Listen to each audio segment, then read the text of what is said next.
Hi, my name is Kelsey Haddo, and this is my website for Comm 310.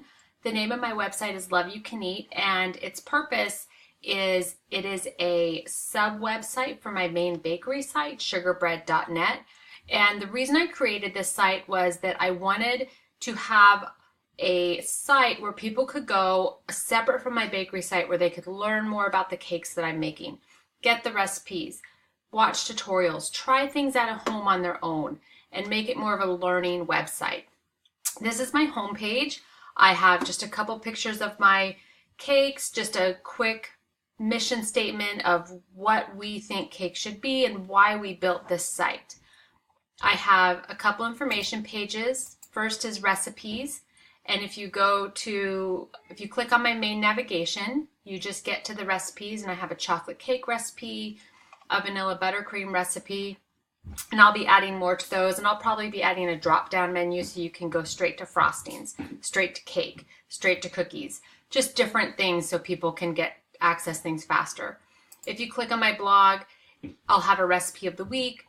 The one for this one was the chocolate cake, and I talked about why I was making it, who I was making it for, just to give it a little more personal flair. And what's nice is there's a link directly to the recipe on the blog so people can get directly to that recipe. Meeting me, meet Kelsey. So I just give a little background about who I am, what I do, and why I do it. You can go directly to my contact page from here, or you can do it through main navigation. And this is my contact page. I also have two social media pages that you can get to, and you can look at my Facebook page or my Instagram page that has a lot more pictures of my cake. One of the goals I want to do is have this as a scrolling gallery where you can just scroll and look at all my cakes. You can also get to my practice pages from here, the pages that we worked on for our class.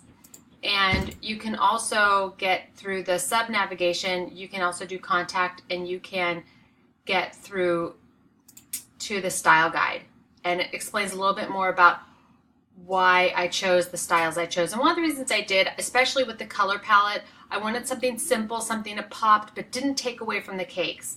And these colors are very popular on the web right now on a lot of baking sites, and I do talk about that further down in where I got my inspiration.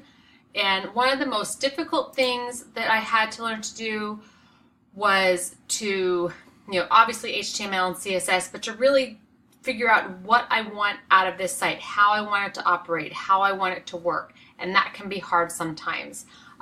Thank you for taking a look at my site. I appreciate it, and I hope you come back and get some recipes from me.